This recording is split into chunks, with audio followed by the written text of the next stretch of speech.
Cash available नहीं है, तो मैंने सोचा कि मैं क्या करती हूँ कि डिविडेंड के नाम मेरे को डिविडेंड देना है, मेरे पास में कैश अवेलेबल नहीं है, तो मैंने सोचा कि मैं क्या करती हूँ कि डिविडेंड के नाम पे बोनस शेयर इशू कर देती हूँ। तो सारे शेयर होल्डर्स को बोल दूंगी कि ये बोनस शेयर मैंने आपको डिविडेंड के लिए इशू किए हैं। तो कंपनीज एक्ट कहता है कि आप ऐसा नहीं कर सकते हो, डिविडेंड हमेशा कैश में ही आपको पेमेंट करना होगा, और बोनस शेयर इशू करना चाहते हो तो आप बोनस शेयर अलग से इशू करो, डिविडेंड के नाम पे बोनस शेयर इशू नहीं कर सकते हो। ओके? Yes ma'am. चलिए ना फटाफट से मुझे बताओ बायबैक ऑफ सिक्योरिटीज का मतलब क्या होता है, और इसका कंपनीज एक्ट के रिगार्डिंग क्या क्या प्रोविजंस की बने आपके। अच्छा, सबसे पहले बायबैक का मतलब क्या होता है? मैम कंपनी अपने शेयर्स खुद ही परचेज कर लेती है। मैम जब कंपनी अपना ओनरशिप बढ़ाना चाहती है तो अपना वो बायबैक। ठीक है, कंपनी अपने शेयर पब्लिक से वापस से रीपरचेज कर लेती है, उसे हम कहते हैं बायबैक ऑफ शेयर्स। अच्छा, बायबैक ऑफ शेयर्स जो है प्रैक्टिकल पढ़ा है अकाउंट्स के अंदर? Yes ma'am. यस मैम, है ना? तो एक लिमिट होती है इसकी कि आप मैक्सिमम कितना बायबैक। 25%। मैम 25% और एक साल में 15% है मैम। 15% कर सकते हैं एक साल। एक साल में 15%? नो मैम, मैम 10% 25% लिमिट होती है। दो लिमिट है, 10% और 25%। 10% कब है लिमिट और कब 25% है? अगर कंपनी ने ओवरऑल लिमिट तो 25। नहीं, सुनिए, अगर कंपनी ने बोर्ड रेजोल्यूशन पास किया है बायबैक के लिए, है ना, मेंबर से परमिशन नहीं लिया है, ओनली क्या लिया है, board resolution in board meeting, तो आप maximum 10% of shares he buyback कर सकते हो। और अगर आपने जनरल मीटिंग में मेंबर्स से परमिशन लेकर के बायबैक कर रहे हो, यानी कि आपने रेजोल्यूशन पास किया, special resolution in general meeting, in that case आपकी लिमिट हो जाती है मैक्सिमम 25%। Okay, clear? रेजोल्यूशन पे डिपेंड करता है कि आप मैक्सिमम कितना कर सकते हो। अच्छा, एक ये पॉइंट हो गया हमारे पास में, है ना? अच्छा, इसके अलावा बायबैक कब नहीं कर सकते हो?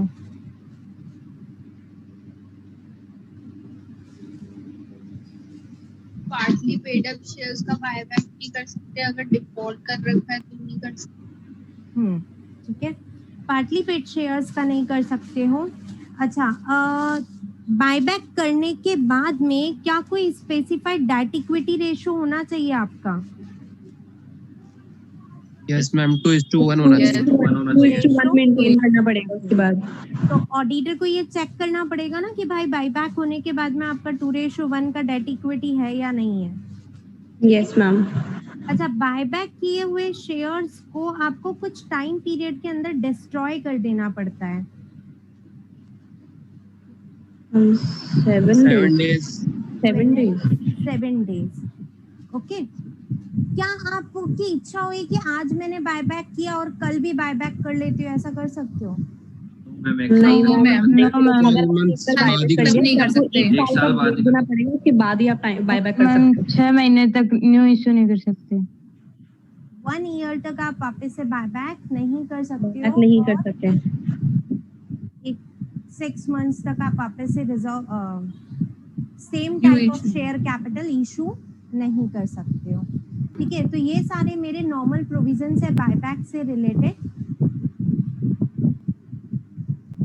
तो आइए पढ़ते हैं। सबसे पहले power of company to purchase its own securities given है आपको सेक्शन 68 के अंदर। सबसे पहले आपको ये चेक करना पड़ेगा कि buyback was authorised bye articles, article से ऑथराइज है या नहीं है। देन आपको ये चेक करना पड़ेगा कि मिनट्स करो बोर्ड मीटिंग की चेक, और स्पेशल रेजोल्यूशन चेक करो कि जनरल मीटिंग में रेजोल्यूशन पास हुआ है या नहीं हुआ है। ठीक है, अगर आप बोर्ड रेजोल्यूशन पास करते हैं, अगर आप कौन सा रेजोल्यूशन पास करते हैं, बोर्ड रेजोल्यूशन पास करते हैं, तो आप 10% से ज्यादा बायबैक नहीं कर सकते हो, ठीक है, नॉट मोर देन 10%, और less of the total paid up equity capital and free reserves. एक मिनट, ये और लेस हटाना है यहाँ से, not more than 10% of the total paid up equity capital and free reserves of the company। आप लोगों ने प्रैक्टिकल क्वेश्चन किया होगा तो आपको पता होगा कि ये 10% और 25% केवल शेयर कैपिटल का नहीं लेते हैं, प्लस फ्री रिजर्व्स भी करते हैं, याद है? Yes ma'am, yes ma'am. तो यहाँ पे क्या हो गई सेकंड बात की यही कि बोर्ड रेजोल्यूशन पास हुआ है तो ऑडिटर को क्या चेक करना पड़ेगा कि बायबैक 10% से ज्यादा नहीं होना चाहिए, ठीक है, check that we know. Yes ma'am, क्या बताया आपने अभी भी कि आपने क्या पढ़ा होगा, ऐसा बताया ना, अकाउंट्स के अंदर पढ़ा होगा ना कि 10% किसका होता है, ये 10% होता है equity capital plus free reserves का। अकाउंट्स में बायबैक चैप्टर पढ़ा होगा तब आपने ये चीज किया होगा, ठीक है। नाउ थर्ड पॉइंट क्या लिखा हुआ है यहाँ पे, check that no buyback of any kind of shares और other specified security shall be made out of the proceeds of an earlier issue of the same kind of shares or same kind of other specified securities। अगर मुझे buyback करना है तो मुझे वापस से उनको क्या देना पड़ेगा, पैसा देना पड़ता है, देना पड़ेगा ना, जिनसे मैं खरीद रही हूँ शेयर्स। Yes ma'am. तो हमें कंपनीज एक्ट कहता है कि प्रीवियसली ये पैसा हमें अरेंज करना होता है। तो आप लोगों ने कंपनीज एक्ट में पढ़ा होगा कि सेम काइंड ऑफ शेयर्स से अगर मैंने कोई पहले इशू किया था और सेम काइंड ऑफ शेयर का इशू किया था, लाइक 10 रुपए वाले इक्विटी शेयर मैं बायबैक करना चाहती हूँ और मैं आज 10 रुपए वाले इक्विटी शेयर ही इशू करके वापस से 10 रुपए वाले ही इक्विटी शेयर बायबैक नहीं कर सकती हूँ। तो फर्क क्या रहा आप में, है ना, कि आप बायबैक सेम चीज ही कर रहे हो तो क्यों आप बायबैक करना चाह रहे हो, कोई रीजन ही नहीं बचेगा बायबैक का। तो इसलिए बोलते हैं सेम काइंड ऑफ शेयर्स से सेम काइंड ऑफ शेयर्स जो अर्लियर इशू हुआ है उसका बायबैक आप नहीं कर सकते हो। क्लियर, समझ में आ गया? नाउ नेक्स्ट पॉइंट, बायबैक 25% से ज्यादा नहीं हो सकता paid up capital plus free reserves का। कब? जब आपने स्पेशल रेजोल्यूशन पास किया है। बोर्ड रेजोल्यूशन पास करते हो तो 10% है, इस लिमिट को हम बढ़ा सकते हैं कब? जब हमने स्पेशल रेजोल्यूशन पास किया है। और मैक्सिमम आप कितना कर सकते हो? मैक्सिमम आप केवल 25% ही कर सकते हो। क्लियर? जिस दिन आपने ये रेजोल्यूशन पास किया होता है उसके 1 साल के अंदर अंदर आपका बायबैक कंप्लीट हो जाना चाहिए। ऐसा पढ़ा है आप लोगों ने? Yes ma'am. ठीक है। देन डेट इक्विटी रेशियो 2:1 होना चाहिए। After buyback is not more than twice the paid up capital and it's free reserves. जो डेट है वो 2:1 के अंदर होना चाहिए debt equity. Check that all the shares or other specified securities for buyback should be fully paid up। Buyback केवल fully paid up shares का हो सकता है, पता है सबको?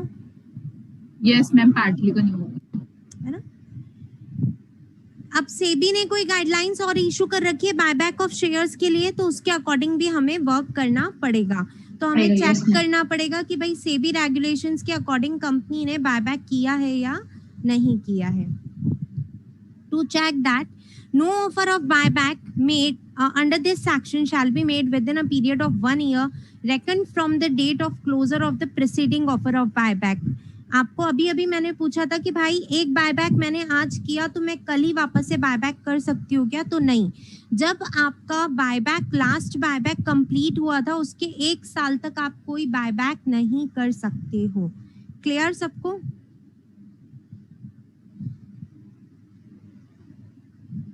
यस, है ना। देन 1 साल के अंदर अंदर पूरा हो जाना चाहिए बायबैक। ये मैं पॉइंट ऑलरेडी आपको बता चुकी हूँ, यही पॉइंट दिया हुआ है कि बायबैक कंप्लीट हो जाना चाहिए जब आपने रेजोल्यूशन पास किया उसके 1 साल के अंदर अंदर। देन नेक्स्ट आप लोगों ने अभी अभी कहा था ensure that the buyback has been done only out of the company's free reserves. कहाँ कहाँ से बायबैक कर सकते हो? जर्नल एंट्रीज करते हो ना अकाउंट्स के अंदर, बायबैक करने के लिए कौन सा अकाउंट ओपन होता है?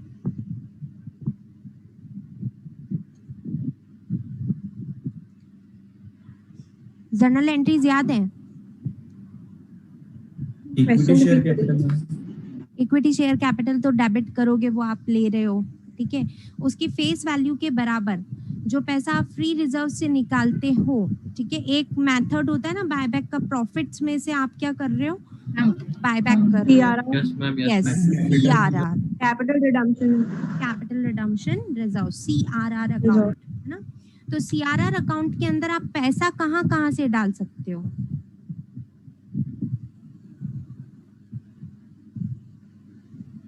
सिक्योरिटी प्रीमियम, सिक्योरिटी प्रीमियम का, और फ्री रिजर्व्स का, capital profit out of reserves, है ना।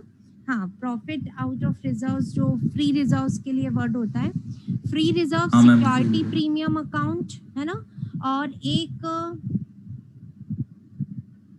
कैपिटल रिजर्व अगर कैश में रिसीव होता है तो उसको भी हम यहाँ पे यूज में ले सकते हैं ना।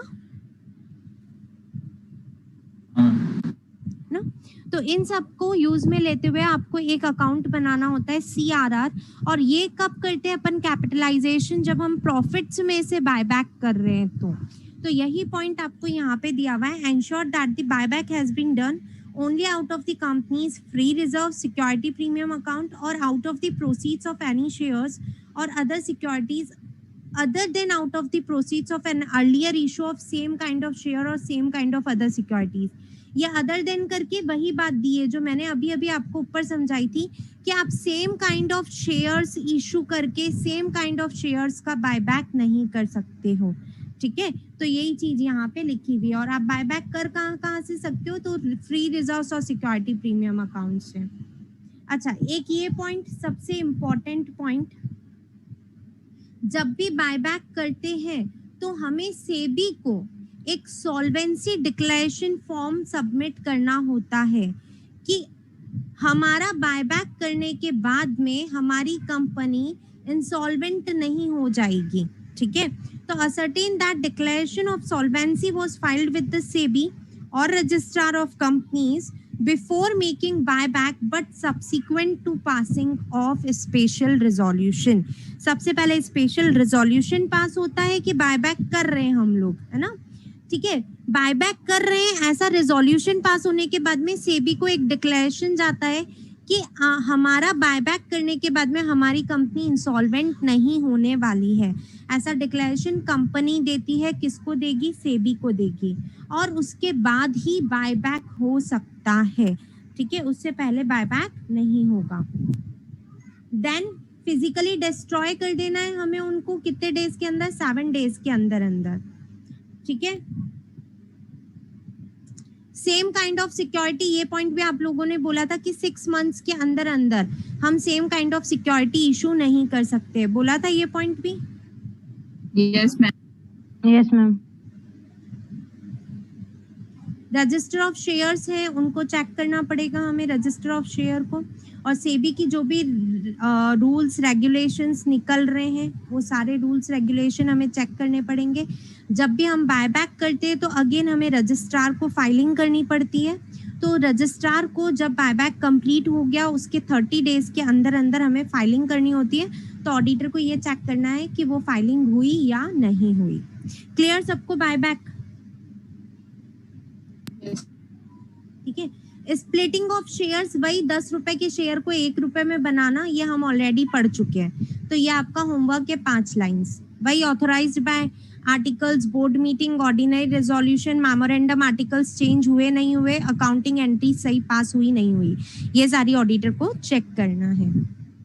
Now share transfer audit. सबसे पहले मुझे बताओ ट्रांसफर और ट्रांसमिशन में क्या अंतर होता है? हम ट्रांसफर तो फॉर एग्जांपल अगर मेरे पास कोई कंपनी के शेयर्स हैं, मेरी इच्छा से मैं चाह रही हूँ कि मेरे को ट्रांसफर करना है शेयर्स किसी को, तो मैं जाके कंपनी के पास ट्रांसफर करवा सकती हूँ share. Whereas if I talk about transmission, तो लाइक मेरी मतलब फॉर एग्जांपल किसी के पास शेयर्स की डेथ हो गई तो उसकी वजह से कुछ ऐसा हो जाने की वजह से, कुछ अनसर्टेनिटी की वजह से अगर शेयर्स अपने आप ट्रांसफर हो जाता है, that is transmission. That is transmission of shares, है ना।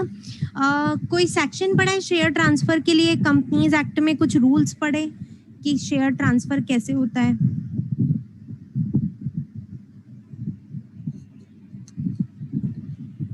यस और no?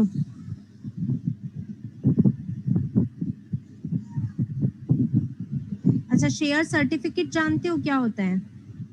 Yes ma'am. Yes ma'am. Okay, चलिए शेयर ट्रांसफर ट्रांसमिशन हम कल पढ़ेंगे क्योंकि हमारा टाइम हो गया है। आज का होमवर्क सुन लो जो आप लोगों को खुद से करना है। फॉरफिटेड शेयर्स क्या होते हैं?